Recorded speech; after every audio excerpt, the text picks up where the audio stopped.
Hey everybody, it's Bret Gregory and I'm so excited to be here with you today. I've got a very, very special treat for you. And if you're just joining us, please go to the control panel on the left-hand side, or I guess right-hand side of your screen, and type in and tell me what city and country you're tuning in from so we can welcome you. I always love our global audience here.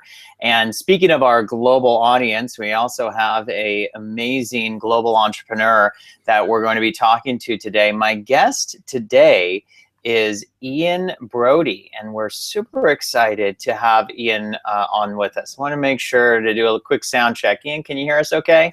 I certainly can. You're coming through loud and clear, Brett, and it's a real pleasure to be here. Oh man, the pleasure's all mine. And we were chatting just a little bit before the interview, and I'm so excited to share the information that Ian is coming on board with today. So let me just tell you a little bit about Ian and why I'm so excited that he is here with us today. He helps consultants, coaches, and other professionals attract and win more clients. And he's the author of the Amazon #1 bestseller, Email Persuasion, which teaches business owners and professionals how to captivate and engage their audience, build authority, and get more sales with email marketing. Brilliant.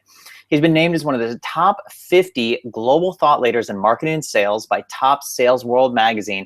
And his website was named as one of the top resources of the decade for professional services marketing by raintoday.com.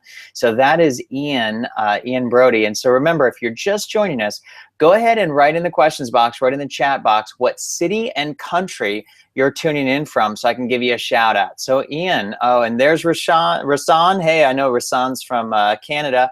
Hey Rasan, how you doing?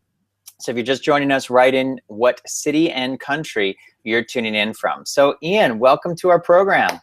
Hey, great to be here. I've got a ton of content that's going to be really fun to go through as well. And I know you've got, another Canadian come on board. Yeah, we got Canadian today. Lane. Hey, Lane from Calgary. We've got Christina's from Santa Barbara. Wesley's from Alberta. Welcome, everybody. So good to have you here. If you're just joining us, go and tell us what city and country you're tuning in from. We have Sarah, who's just down the road from me. From 3 miles away. Oh, you're kidding. That's fantastic. Oh, so might as well come into my spare room. I told you we have a global audience. So we got Georgian is from Pittsburgh, and Sarah is from, is it Cheshire, England? Right Cheshire, that's where we are. That's right. Fabulous. Mary's from Winnipeg. Wait is from New Hampshire. So great to have you with us today. So Ian, do me a favor. Just tell us a little bit about your background and how you got to where you are today. And then we'll talk about some of the amazing stuff that we're going to teach, while I give a quick shout out to Mary from Vancouver, Brenda's from Alberta, Anthony is from Roanoke, Hazel is on her way to New York. You're on Amtrak. Wow. I think, Hazel, you may be the first one who's ever joined us from a moving train. That's fantastic. A first. We need an airplane next to top that. Debbie's from Cyprus. Welcome. Okay, so let me turn it over to you, Ian. So go ahead and tell us a little bit about who you are, what you do, and how you're going to help all the folks on our webinar today.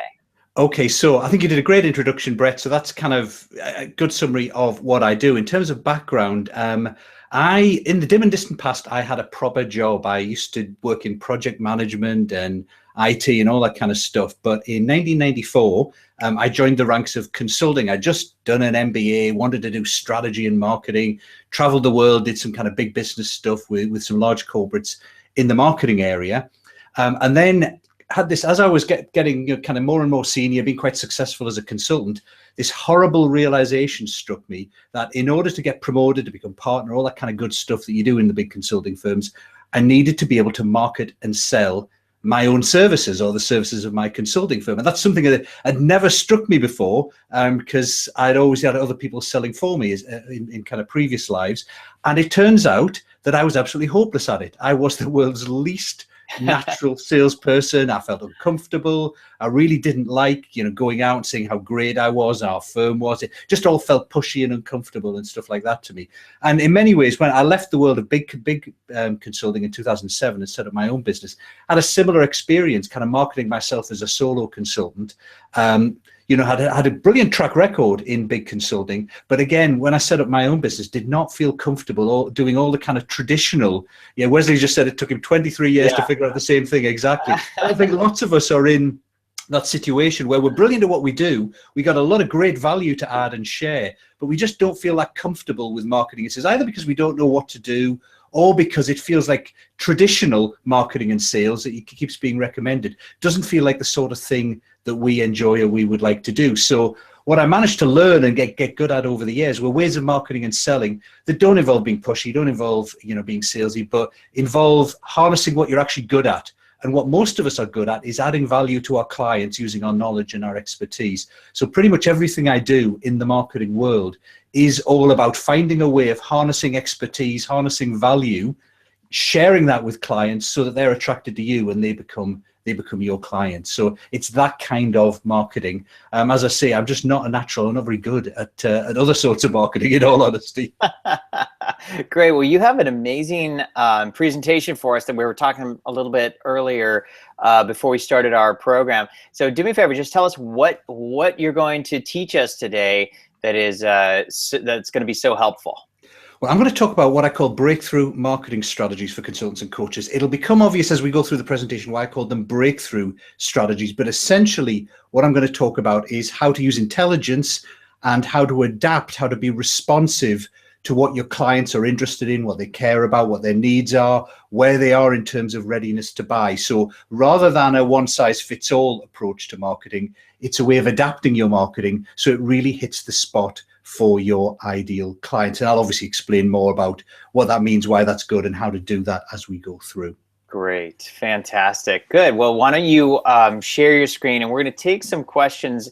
In fact, what I would like to do is do a quick little poll, and you can go ahead and share your screen, but let me just do a quick little poll for everybody out there, because Ian's going to teach us something really cool about lead magnets and essentially how to get and build your email address. So if you've heard of the term lead magnet before, go ahead and write in the words lead magnet in the questions box. If you've heard of lead magnet before, type that in, and then Ian's going to teach you how to use them properly to really blow up your list. So go ahead, Ian.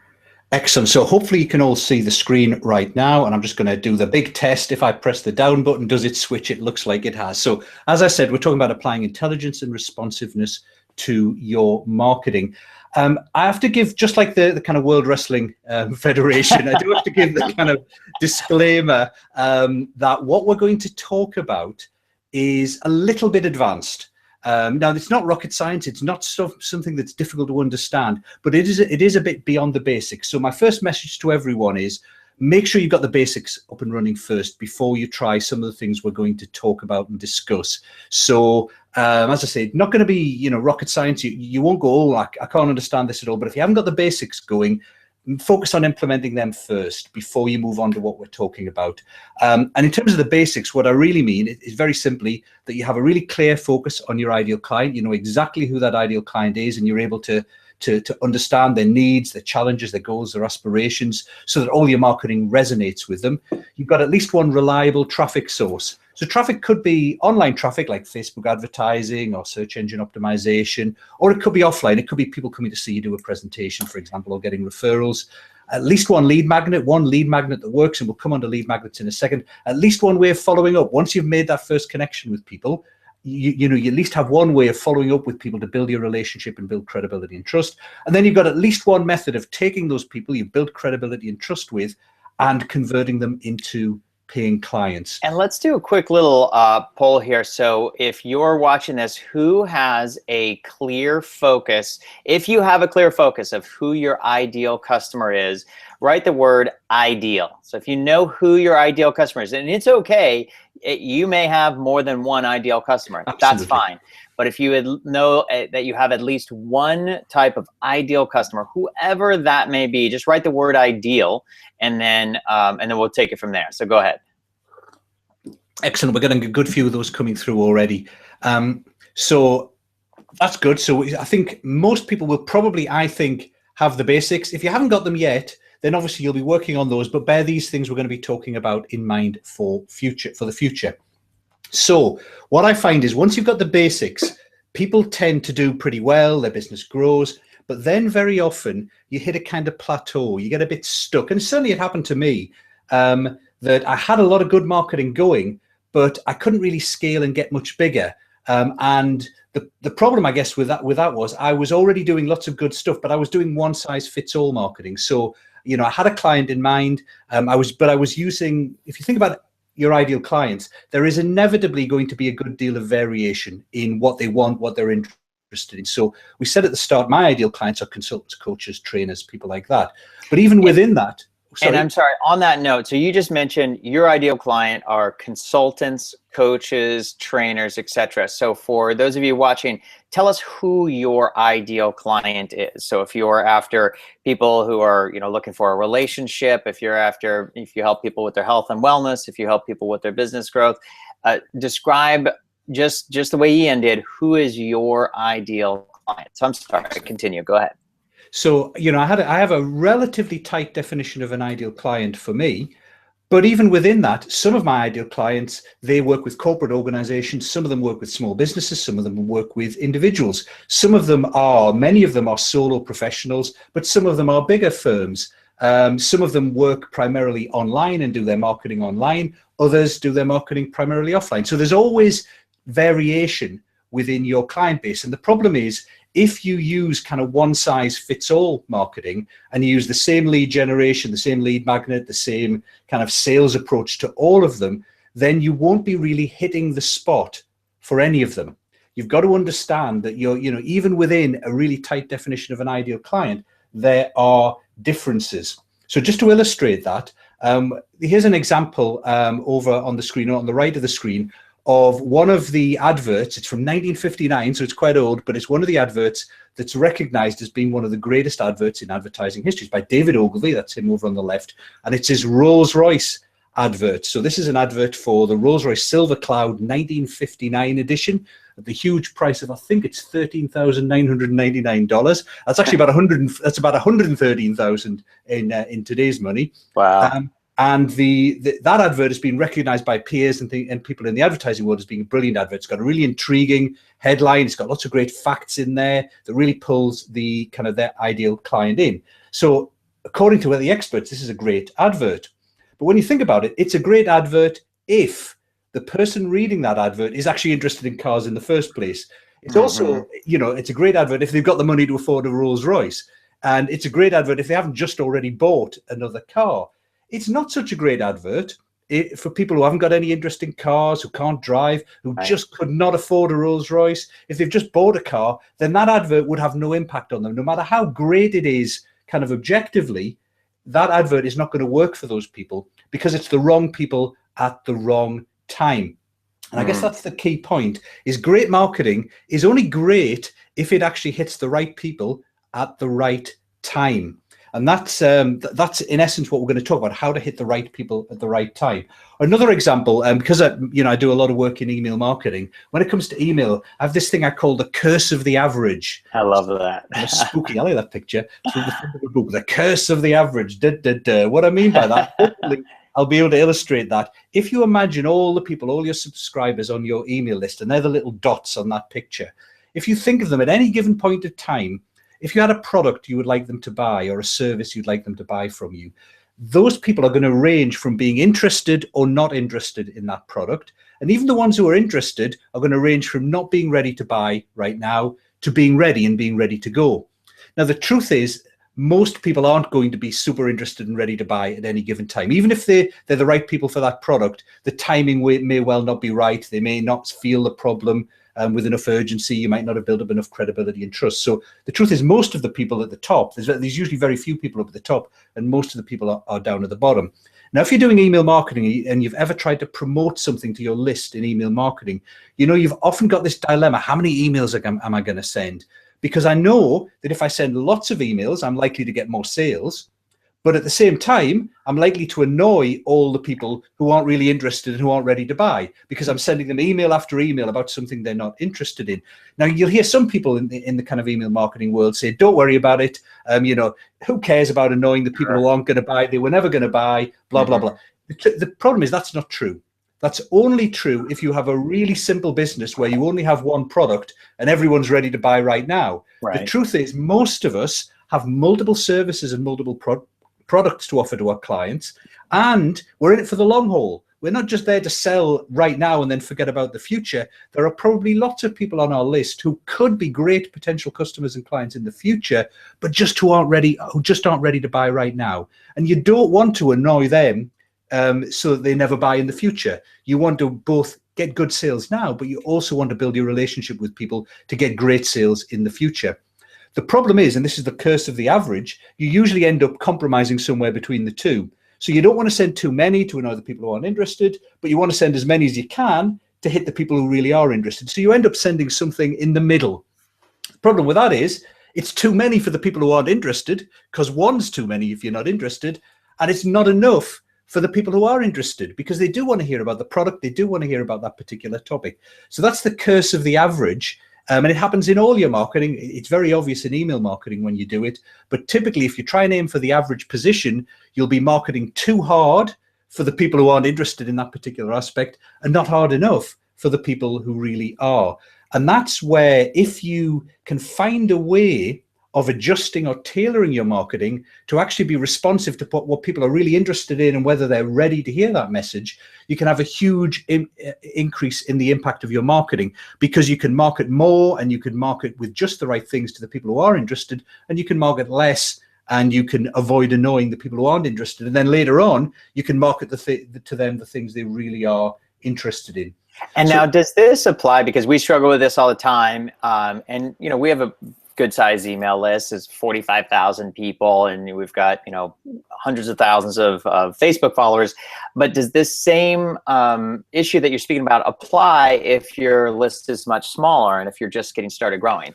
It depends on how you've built that list. It is usually less of an issue if you're just getting going, because usually most people on the list, firstly, when you're just getting going, usually it's more difficult to find you.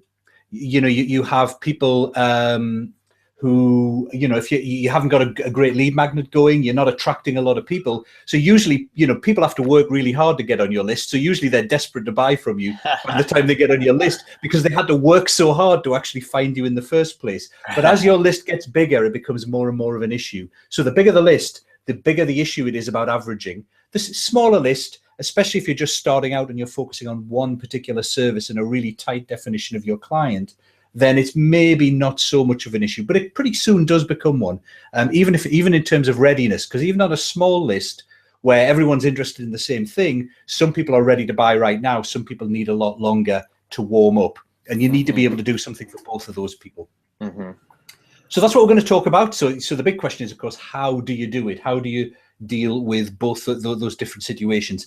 And I've found that there are three main ways that you can make your marketing more responsive. And that's: one is being responsive to the interests and needs of your clients. One is being responsive to their readiness to buy. And the third is being responsive to their ability to consume. And I'm going to go through and explain each of those as we go along. So the first one is the interests. So breakthrough marketing strategy number one is adapting your marketing to the different interests and the different needs of your potential clients. And I've got three different ways you can do that. And the first, I think, is perhaps the simplest, and it deals with lead magnets, as we just talked about before. And the simplest way in many ways to focus your marketing on the different interests of people is to offer different lead magnets. So I have one main lead magnet I use on my website and in promotions. It's my 21-word email that can get you more clients. It's a little template for an email that'll reconnect you to some of your previous prospects. But I have other lead magnets elsewhere on my website, like a template for LinkedIn profiles, a toolkit for building relationships, a blueprint for building authority in your field through research, and some simple shortcuts for landing corporate clients. And they're kind of focusing on different people. Can I just jump in here on this, because you're doing something that's absolutely brilliant that I've seen, and I want everybody. I recommend you take a screenshot of what Ian has done here, because if you look at your screen, all of your lead magnets are really simple, actionable things that people can download and use immediately, like the 21-word email that can get you more clients. That sounds so easy, simple. It sounds like I can download it, copy and paste it, use it right now, and which is true. Same thing for your other lead magnets. The authority research blueprint, the relationship toolkit, the simple shortcut for landing corporate clients. Those are all super actionable lead magnets, and they look like they're going to work great because they follow the rules of being, the perception is that they're very easy to consume and they solve a big problem. So they have both high desire and they're easy to consume. And I assume you knew what you were doing when you built those. I did, although I would say, Brett, that the one exception to that, and I'll come and talk about this later, is the Authority Research Blueprint. That one is bigger than the others, but I don't offer that one in the same way. And I'll come back to when I would offer that. So all those other ones are kind of, they'll be usually on the website. You can find them at the bottom of blog posts and stuff like that, usually related. So obviously the LinkedIn template is next to a blog post about creating a LinkedIn template. It's a little video, etc. But the point is that these different lead magnets will attract people interested in different things. So obviously the simple shortcuts for landing corporate clients will attract people who are interested in landing corporate clients who want to work with corporates.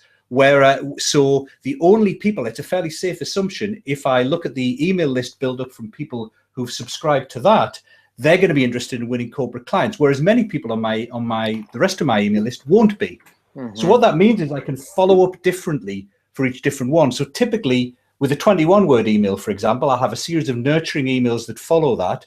And then if people want to buy a product, I have something called Reignite, which is similar to the 21-word email. It's all about getting fast results from your existing contacts, but it's bigger, video training, etc. Whereas if someone's downloaded the shortcuts for landing corporate clients, then the natural ascension is to a product called Selling to Corporates. Now, not everyone on my list wants that. So if I try to offer the Selling to Corporates product to everyone on my bigger email list, many of them are not going to be interested. They're going to find the emails about landing corporate clients boring and irrelevant to them because they don't work with corporate clients. It's going to kind of turn them off for a bit. But if I focus those emails on the people who've downloaded the landing corporate clients report, the lead magnet, then they're all going to be interested, because if they downloaded it and decided they wanted a landing corporate clients lead magnet, they'd have to be pretty strange if they weren't interested in winning corporate clients and they went to all the effort of downloading it. So I know you do something similar, Brett. You've got quite a few different lead magnets in your business. Yeah, absolutely. And I love what you're doing here and how you're breaking it down. And there's so many times where we overcomplicate things and we think that, we have to have all these fancy funnels and do all this complicated kind of communication. And the reality is we actually need to make it more simple, which I love is what it is that you're doing here. And when you make your lead magnet to attract that specific kind of client, and for me, what I teach is to create a lead magnet that's going to attract your high-end client. So you make a lead magnet that solves their specific problem, as opposed to the average customer's problem or even the low-end customer's problem. It's what is the big problem that your high-end customer has that you're uniquely qualified to solve, and you make a lead magnet that's just built for them, which is very similar to what you're doing here. Excellent. Yeah, that's really good advice, actually. Yeah, and I think that's one of the things is, to a certain degree, it sounds like we're making things a bit more complicated by splitting things up, but actually it makes things simpler. Right. Because by having different lead magnets for different types of client, you can then have simple follow-up for each one, as opposed to trying to have a follow-up that magically deals with everyone, even though they've got different needs. Right. Now another way of doing this is to use surveys and questions. So in addition to a lead magnet, once you've got an email list, and let's say there are mixed people on it, you can send them to a survey and you can ask them what they're interested in, what they care about. So this is a quick snapshot from a survey I run. And you can ask them about, in this case, I asked them what topic they'd like me to cover in emails and blog posts and training. Is it about strategy? Is it about traffic? Is it about email marketing, et cetera, et cetera? And of course, if people answer differently to that survey, you can then send them different follow-up that basically meets what they're interested in. So if they say they're interested in webinars and you start sending them emails on webinars, they're going to be really engaged, and they might even buy a product on webinars. I don't happen to have one, but it might make sense to actually have that list in line with your products. But that allows you to tailor your follow-ups based on what people have said they're interested in. Now, some people actually use a survey as a lead magnet itself. I must admit, I've tested that and haven't had a lot of success with it. I always got a much lower opt-in rate putting a survey up front rather than a real kind of instant gratification lead magnet as you're talking about. I don't know what your experience has been. Yeah, well, no, absolutely. I've found surveys by themselves are not good lead magnets. Yeah. They're very good for what you're talking about, segmenting your audience and your list. but they do not do a good job in terms of converting and getting people to give you their email address. That's just been my experience. Yeah, I've found the same. I found the same. So I would use those after someone has already opted in with a good lead magnet. Then fairly soon you can ask them a survey question like that. And you don't even have to use survey software. This is one the Digital Marketer sent out, and many of you may know Digital Marketer. They called it a pop quiz. They didn't call it a survey, but they're not actually using survey software. All they've done is in their email they've put 5 different links. And of course, with email marketing, each of the links is trackable. You know who's clicked which links. And if you've got a decent email system, you can then trigger different autoresponders, different follow-up emails based on which link they clicked. That's brilliant. So you don't even have to pay for a survey system. You can run a survey. And actually, I think this is even better, because with a survey tool, people have to click on the link to go to the survey tool. The page has to load. They have to, put their details into the survey tool. With this, they just click one single link. Now, obviously, you can only ask one question. But if you're interested in what, you want to know what people are interested in, give them a list of 5 things, let them click it. And then you're off and running. You know what they're interested in. And if it's none of the above, then you can take them to a page where you do ask them, what are you interested in, and have an open text field or whatever. So that's a really simple one that I quite like. I quite like that one. That's great. Third one, respond to the actual web behavior of potential clients. So let's imagine, because a lot of email systems, and you can do it in other ways as well, but if you've got ActiveCampaign, Infusionsoft, Ontraport, even MailChimp, Aweber are getting there. They're not quite there, but MailChimp can do it. You can track which web pages people visit and trigger different emails going out based on which web pages they've visited. So if someone, for example, just as an example, visited your About Us page on your website, it kind of indicates they may well be interested in finding out more about you. Now, obviously, this relies on them already being an email subscriber. If they're coming from nowhere, you don't know who they are. But if they're an existing email subscriber and they've clicked your About Us page, why not send them an email a day later? I probably wouldn't send it instantly. That seems a bit stalkerish. But a day later, just send a nice warm email saying, hey, we thought you might like to meet some of the team. And, have a couple of pictures, bios, mini bios of the team, and then have a link at the bottom. If you'd like to get in touch and ask us any question, click here. I'd be happy to hear from you. And that kind of recognizes they've taken one step further and they're interested in you as an organization or a person. So help them take another step further by sending that email. You can do that. Does this require a system like Infusionsoft or some type of system that can track those kinds of clicks and links? It does, but a lot of email systems have more automation in them than you would think. So MailChimp can do this. MailChimp, GetResponse. They're not, personally, I would use something like Infusionsoft or ActiveCampaign, where you can build more, you can have more control over the automations. So let's just hear from everybody. I would love to hear what email system you use. So if you use Constant Contact or MailChimp or Infusionsoft, whatever it is that you use, let's do a quick little poll. Go ahead and type into the questions box and tell us which one you use so we can get a sense for who's using what out there. Brilliant.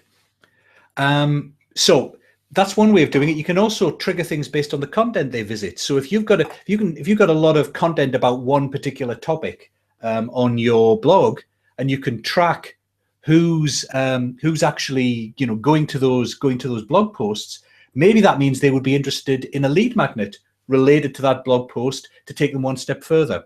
So you can go based on content as well, or something simple like if you can track that a client's visited a checkout page but they didn't buy, then you can send them an email saying, hey, I noticed you didn't buy, is there a problem, call this number, et cetera, et cetera, et cetera. So this is pretty interesting because so far, let's see, Cameron uses Sales Nexus, Chella uses One Shopping Cart, Margaret uses MailChimp, Walt uses GetResponse, Christina uses Constant Contact. I see more MailChimp, iContact, Infusionsoft, and SendReach.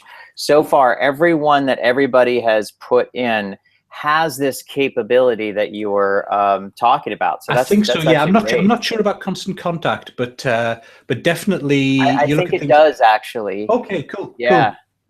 That's great. So you can do that. So doing things based on people are visiting the checkout pages but not actually buying. But of course, the one thing that many people overlook is if someone actually does buy, start sending them emails. They've indicated an interest in that particular product. Are there related products? That's, of course, the way Amazon runs its whole business. Once you've bought something, they know what you're interested in. They offer you more of the same. You're much more likely to buy more of the same. So don't overlook that. If someone buys something from you, make sure you begin to offer them things that are related, that are a good follow-up to that. That's great. So those were, and just one point on that. This was from, gosh, I forget where I got this from. I should follow up. I think it might have been QuickSprout. But triggered emails have 152% higher open rate than traditional emails. And explain what you mean by triggered email. So a triggered email is an email that you send out based on someone doing something. Gotcha. So someone visiting a web page, just as we've said here, is going to get a much higher open rate than if you just blast out an email to everyone on your list at the same time, because they're already activated. They're already looking at your About Us page. So if they get an email that says meet the team, that's something they were interested in anyway. That's so you're much more likely to get a good open rate on that. That's fantastic. Okay, we're going to move on. The next overall breakthrough marketing strategy. So we talked about adapting your marketing to what people are interested in. 3 ways of doing that. I'm going to talk now about adapting your marketing to the readiness to buy of your potential clients. And we're going to do a little bit of a history lesson first. So this guy over on the left is a guy I think is brilliant. It's a guy called Gene Schwartz. If you have a chance to check out Gene Schwartz and what he did, he's a really fascinating guy. He started off as working in the mailroom of one of the big advertising agencies and grew to being the copy chief. At one point, he then set up his own business. He was the highest paid copywriter in the world. Wow. Lots of people these days make these claims about, my hourly rate is X, Y, and Z, and they never charge that. I think Schwartz really did charge $54,000 for a couple of hours of consulting, and this was back in the kind of 70s. Wow. And the lovely thing about Schwartz was he's equally as well known. When he died, his obituary was all about his philanthropic works. So he was a great art collector. He collected a whole bunch of modern art, he and his wife, and gave it away. He just gave it. He bought really expensive or up-and-coming artists, bought expensive art, and then just gave it away to galleries all across New York without asking anything back in return. So he's very famous for that. Wow. And the book he wrote in 1966, so it's its 50th anniversary this year, is Breakthrough Advertising. You can't get hold of it. You go to Amazon, you can get a secondhand copy for somewhere between $250 and $400. Wow. It's not easy to get hold of. That will just be the reprint as well. It won't be one of the originals. Wow. But the thing I'd like to share that Schwartz came up with, and one of Schwartz's big innovations was what he called the prospect awareness model. And basically his innovation was to recognize that not everyone is at the same state of readiness to buy. And you'll know this yourself. I just talked earlier about someone looking at that advert for a car. Well, if you've just bought a car, you're not really ready to buy yet. If you've never even heard of a car, if you've just walked out of the, you've lived your life in a small tribe in the jungle somewhere, and you don't know what a car is, you're clearly completely unaware that you might need one. And these are his different states as you go through. So you've got unaware, where you don't really know you've got a problem or anything that could help you. Then you first become problem aware. So you realize you got a problem. I maybe don't have enough customers. My costs are too high in this area. All my team is telling me I'm a really bad leader, and they're filling in the feedback forms and saying I'm hopeless.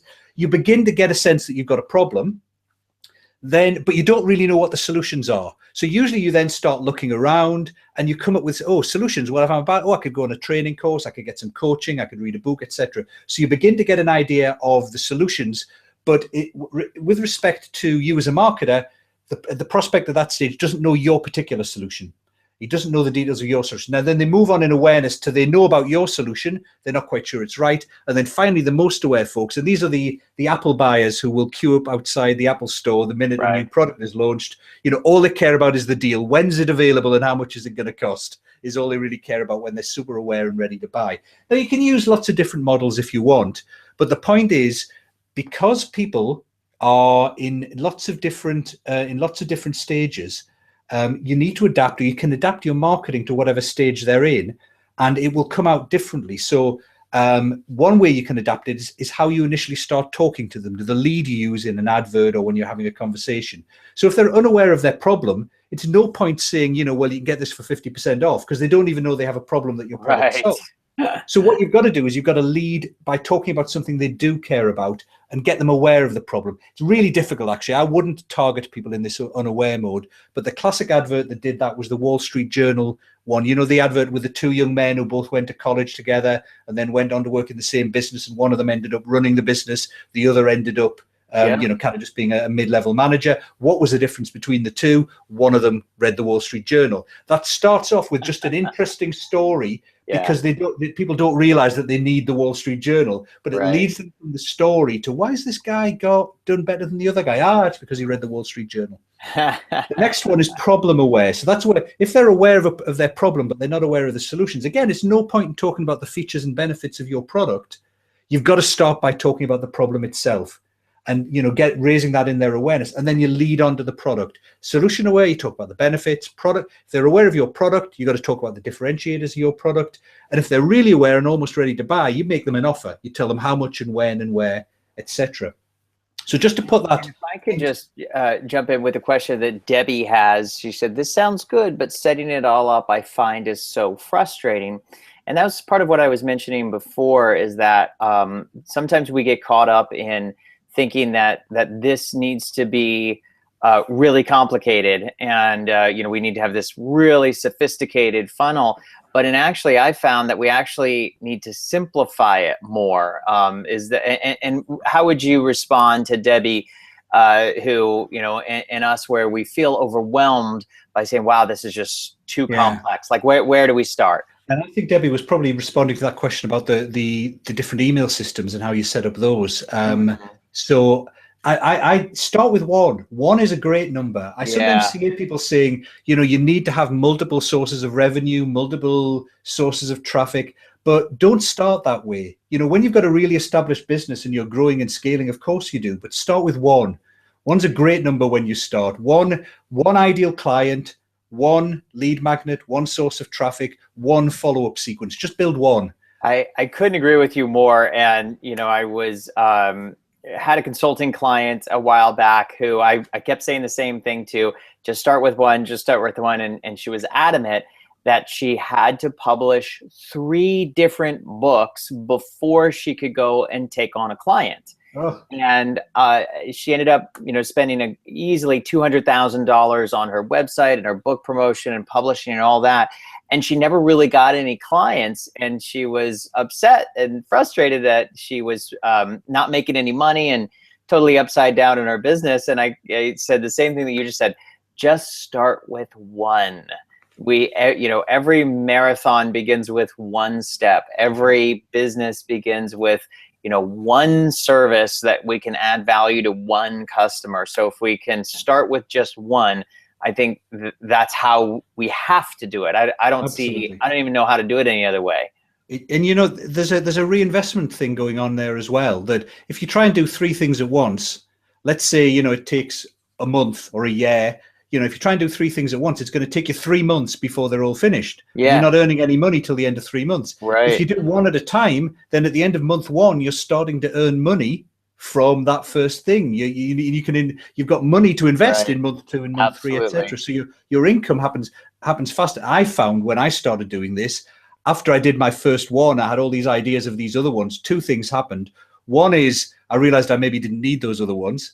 And second thing was, I also realized I'd been wrong. It was, it's that whole thing about, your plan never survives the first skirmish with the enemy. Right.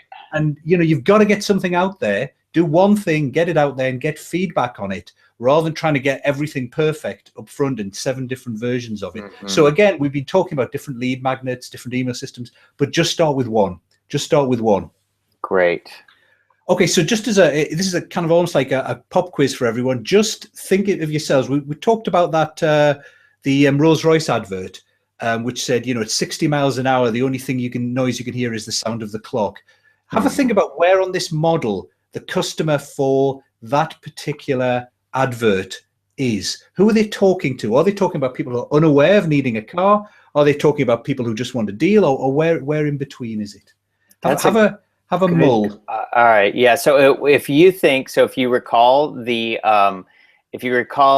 advertisement on the Rolls-Royce, who do you think they were talking to? So write the word. Do you think they were talking to the people who are unaware, problem aware, solution aware, product aware, or most aware?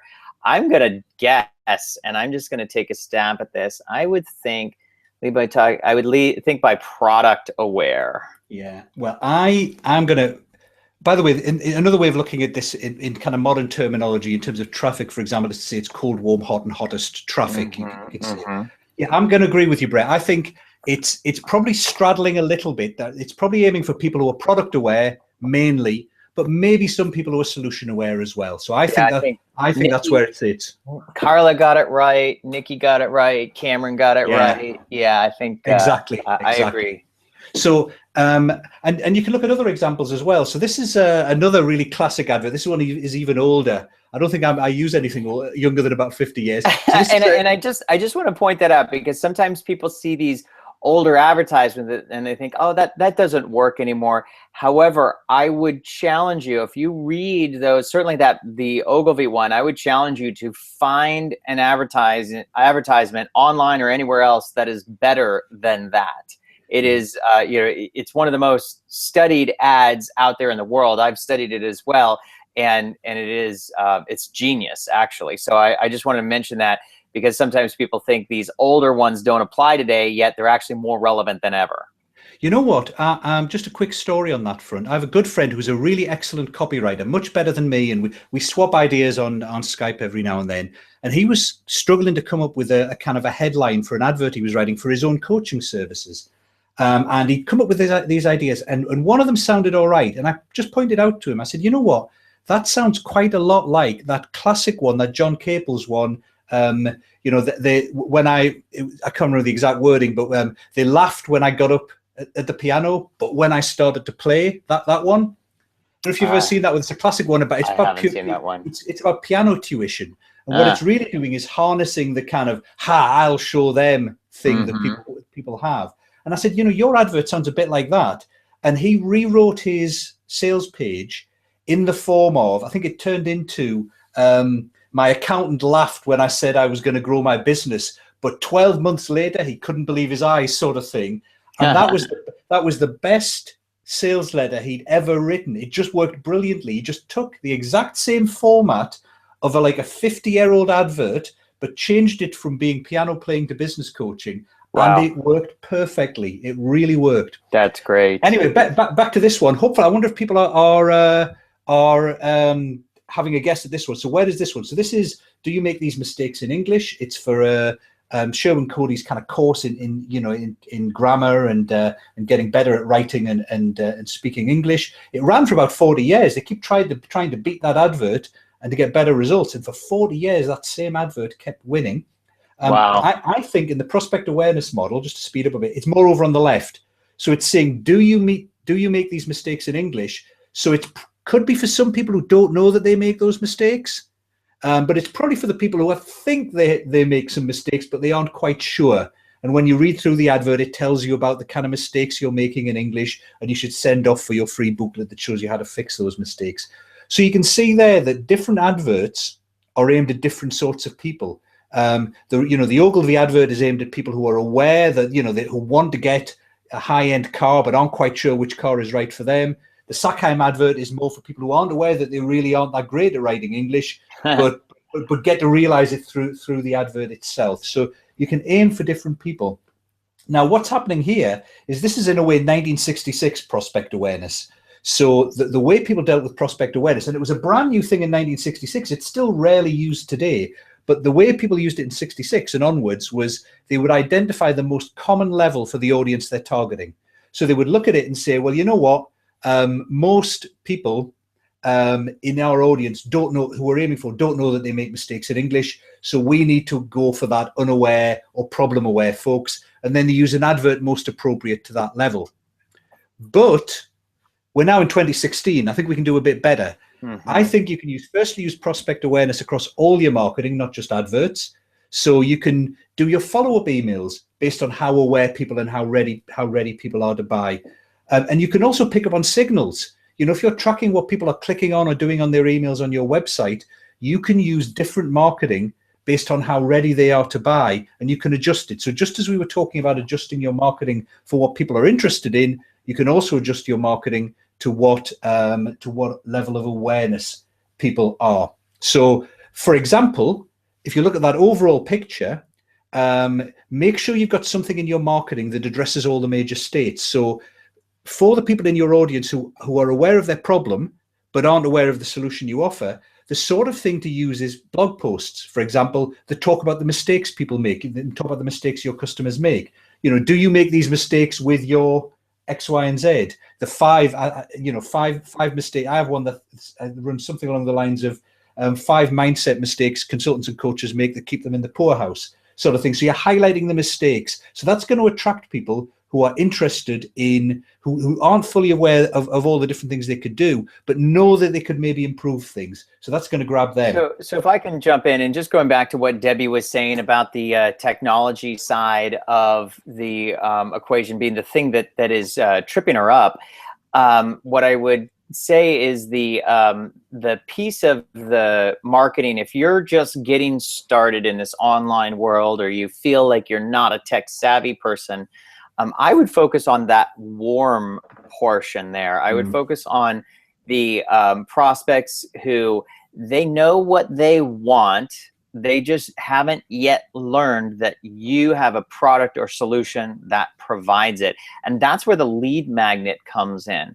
And so you can create a lead magnet, and I like the way you've laid it out there. It's a lead magnet that solves their big problem. It's a checklist, a template, some kind of copy and paste type of lead magnet. So Debbie, this is where you can simplify this and don't worry about all the technical necessities that go in the back end. And you create one lead magnet, just one lead magnet that has a follow-up series that's made just for that one lead magnet. And it literally could be one email that is just made for that one lead magnet. So again, start with one. Don't take this overwhelmed feeling, and let's channel that energy into something productive here and create one lead magnet for your customer who knows that result that they want.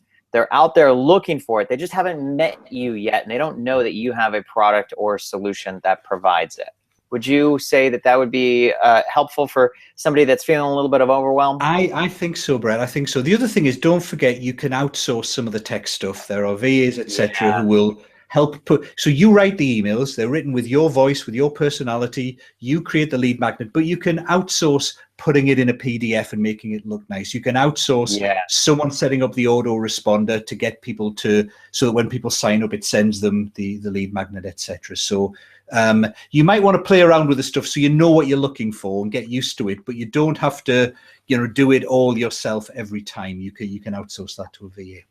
And I did a whole separate training regarding how to specifically figure out what kind of lead magnet you want to have. If you're interested in getting that, I can put a link in. Just type in the words lead magnet if you're interested in getting that training. Otherwise, I won't put it in. So go ahead and continue. Yeah, no, honestly, Brett's kind of model of lead magnets is excellent. I would really recommend it. It's a real kind of eye opener. It's a real eye opener. So just to crack on, because we're running a bit out of time, I'm going to go through the next ones quite quickly. So as we just said, if your folks are warm, you want to give them a solution focused, either an article or more likely a lead magnet they can sign up for. If they're hot, so if they're already past that stage and they've already signed up, then you can ask them to make a bit of a bigger commitment, like join you for a webinar or follow-up emails, or show them a buyer's guide. So a buyer's guide will help them choose between different types of things. Seeing lots of lead magnet being typed in. I'll follow up with that. I got to find the excellent the URL, but I'll plug it in here in just a minute. And then finally, obviously, for your hottest prospects, the people who are most aware, who know the product, it's all about making them an offer on your sales page or running a flash sale or something like that. Now, in terms of some specific things you can do to adjust according to that awareness state, one thing you can do is ask for different levels of commitment from different levels of readiness. So if someone is kind of cold, they're not really aware of the problem, then maybe what you do is you send a Facebook advert to a blog post. You don't ask them to give you your email address yet. Or if you do go for a lead magnet asking for the email address, make sure it's something that's instant gratification, that they feel they're going to get a quick return on. They're not going to have to watch 10 hours of video to get something, because if they're cold, they're not going to make that commitment. Similarly, let's say you wanted them to come onto a webinar. Let's say you had a product to sell and you wanted them to come on a webinar. My view is it's quite difficult to get people to come onto a webinar cold, because they're giving an hour of their time. You're asking them, come, I don't know you, but come and spend an hour with me on a webinar. They might feel that's a bit wasted. So for a webinar, what you might want to do is wait till they're warm. So what you can do is, when you've got people to opt in with a kind of instant gratification lead magnet, like a checklist or a template, on the thank you page, say, well, why not join us on the webinar? Or after they've signed up, send them an email inviting them to a webinar. Or even if you're being fancy on Facebook, use a retargeting ad. So you already know they've already visited your website, send them to the webinar because they're warm, especially if the webinar is on a topic that they've gone to visit on your blog post. So you can ask people to do different things. This is great. Yeah, I really I agree with this, and what I like to do with a lot of folks, especially if you're trying to get the high end types of clients, what I recommend is for the people that you ask to opt in, on the thank you page, then you offer them a free one-on-one consult. That tends to work really well. Yeah, so that's a really big commitment to ask people if they don't know you, but if they've just signed up for your emails and they're getting a lead magnet, all of a sudden they've made a commitment. They're going to go kind of one level further. Oh, Bret, you've just gone a bit dark there, but hopefully don't worry. Nobody. We see your screen, not mine. Okay. My bandwidth has been used up, so I'm saving a little bit of it. Okay, excellent. So next example of how you can adjust the levels of readiness is in your emails. So let's say I said earlier that some of my folks are interested in selling to corporates, others aren't. So what I could do is I could send an email to everyone about selling to corporates, and I'm talking here about them being kind of ready to buy a product from me related to that. So I could send an email saying, hey, here's a great tip about selling to corporates. You know, the number one thing I would do is I would have a top 10 list and make a tailored plan for each one. By the way, if you want more tips on selling to corporates and you'd like to hear more about my Selling to Corporates program, click here and I'll hook you up for those emails. So in other words, I'm asking people, do you want more on this topic? Are you ready to get more on this topic? You could argue this is also about interest, but it's also about readiness. And what I then do is, of course, if they click that to say they're ready, I send them more emails about that particular topic. And if they're not interested, if they don't click that, I don't send them so many emails. I might still send one saying, hey, you can buy this product eventually. But I don't send as many emails. The key thing there is I'm sending more emails to the people who are ready and fewer emails to the people who aren't ready. So in other words, I'm breaking that curse of the average. So going back to what we said earlier, instead of sending, 3 emails, which is too many for the people who are not interested and not enough for the people who are, I'm sending 5 or 6 to the people who are and just the 1 to the people who aren't. And that means I'm preserving my relationships with the people who aren't ready right now, but might be ready in the future. And I'm really harnessing the interest and the awareness of the people who are ready right now. So that can really, this is one of my favorite strategies. It can really work well for you and get that momentum going. I'm going to go really quickly though, because I recognize we want to be kind of finished in about the next 10 minutes. Yeah, good. This is great stuff, by the way.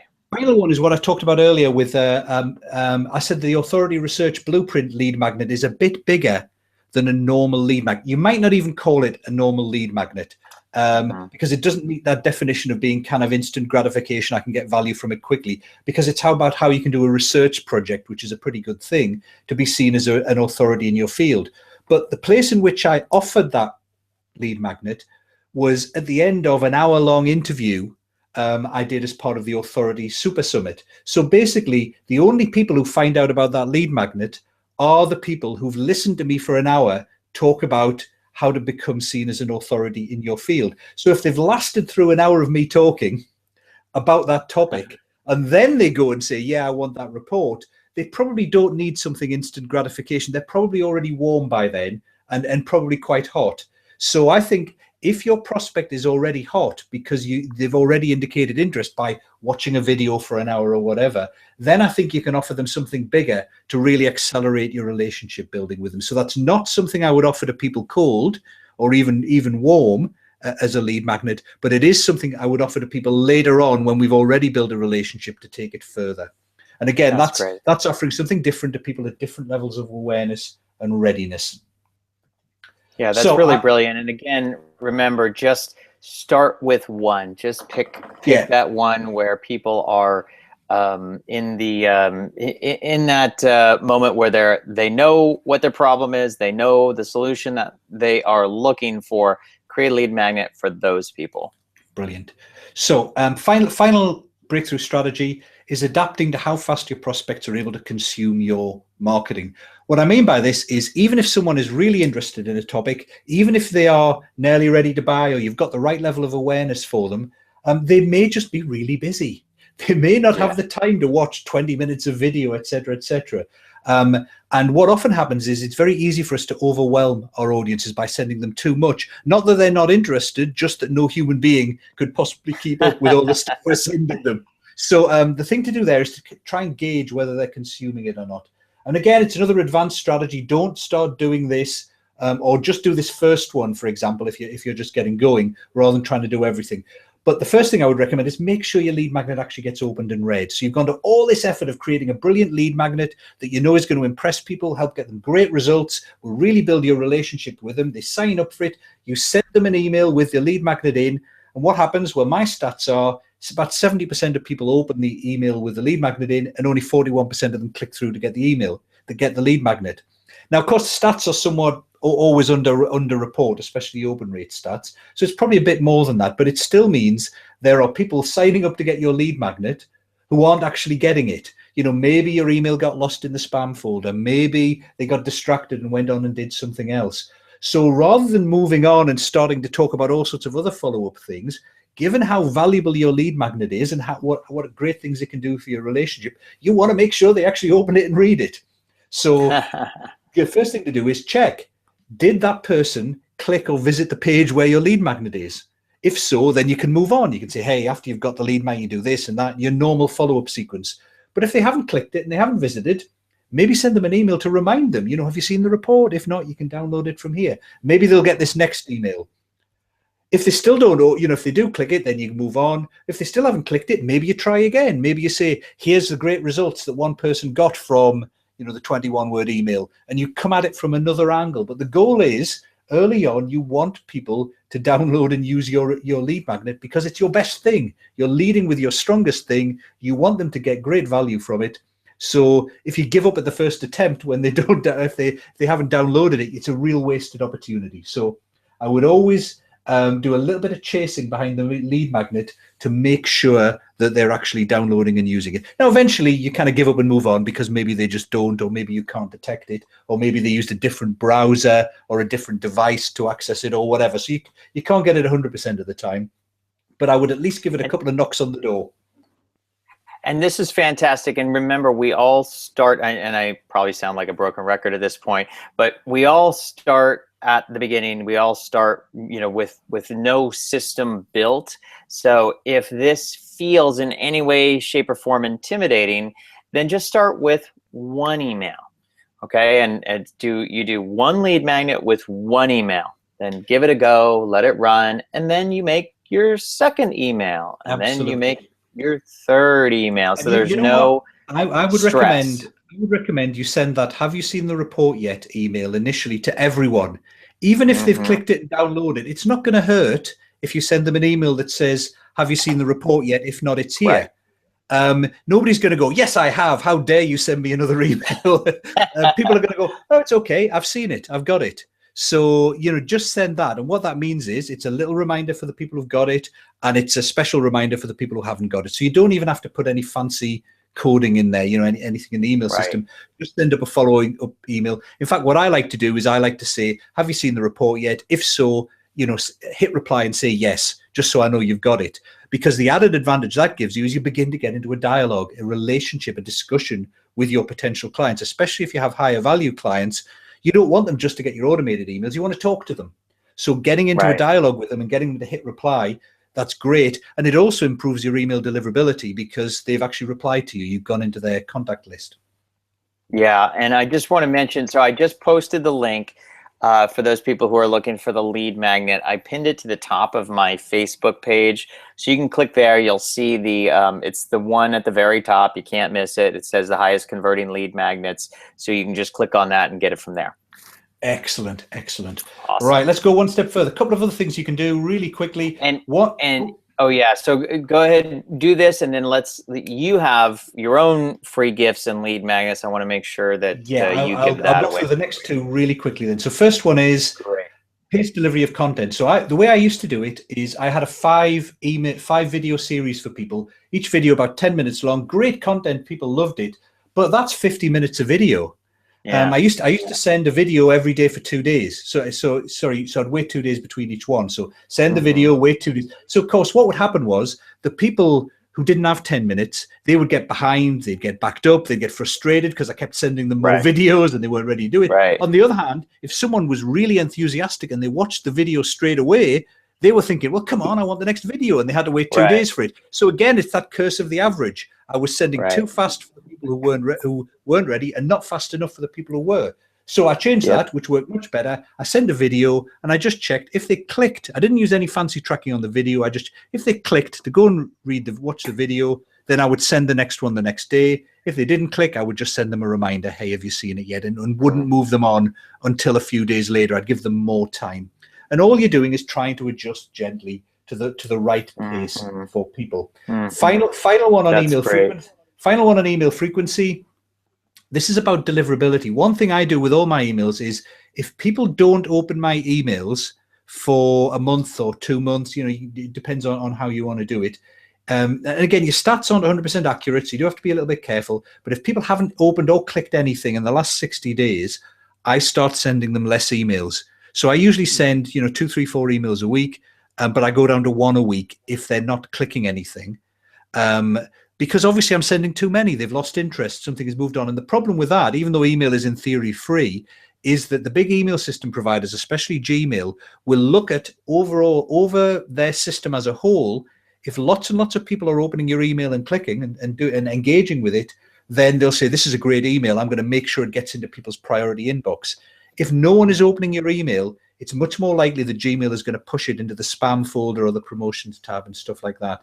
So I don't want, on average, I want my email open rates to be high and people scrolling in the emails and all that kind of stuff, because it's going to encourage Gmail to actually show my email to the people who want to get it. So some of your email systems, this kind of stuff is built in, but take advantage of that if you can. So that's basically it. Just want to do a final summary. We've got those 3 different things. These are the 3 ways you can tailor things.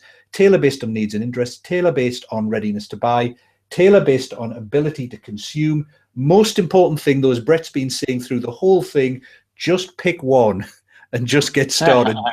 Don't try to do everything at once. Just pick one. Whether that's having one extra lead magnet, whether it's doing a follow-up email on your lead magnet when people have downloaded it, whether that's doing one of those sequences where you send more emails to people who are interested and less emails to people who aren't. Just pick one. Don't try and do everything at once. Obviously, we've had a bit of fun. We've showed some more advanced techniques, but get the basics sorted first and then just pick one of these techniques and you can do this. Is great. And I know now you have a free gift that you can offer people that I'm sure they're going to love. Where would people go to get your free gift? Brilliant. By the way, just a quickie, this works for face-to-face as well. So we've talked a lot about online marketing, but of course you can adjust your approach to people face-to-face, and it's easier. You don't have to have a system that does it. But in terms of the something people can get for free, the lead magnet I've mentioned, that's my favorite one, that kind of fits exactly what you're saying about something really quick that you can get results from, is the 21-word email that can get you more clients. So if you go to www.ianbrody.com/Bret, so I know that people have come from this webinar, then you can get that email. And what you'll find is a day after you get it, you get an email from me saying, have you downloaded the 21-word email yet? Just as I said. Perfect. Yeah, this is great. And that's such a brilliant lead magnet. Please go to Ian's website, download this for free, the 21-word email that can get you more clients. Pay attention to what happens afterward. And what was the psychology of, why this looked so enticing to you? I mean, I'm going to download it for sure. I put the link in the chat questions there. So go ahead and download it, www.ianbrody.com/Bret. Get your 21-word email that can get you more clients. Ian, thank you so much. This was absolutely fantastic. Brilliant. It's been a real pleasure, Bret. You did, I just have to say, fantastic job of kind of adding to the discussion, bringing your own examples, and also reassuring people about focusing on the basics, which is the key thing. So that was really helpful. Yeah, wonderful. Well, thanks again, Ian. I sincerely appreciate it. So everybody, don't forget, go to www.ianbrody.com/Bret with 1T. Download his 21-word email that can get you more clients now. And we will see you next Tuesday, as always, live on our weekly 6-figure marketing webinar. Until then, namaste, everybody. Thank you much. Thanks again, Ian. See you soon. Thanks, everyone. Bye-bye. Bye-bye.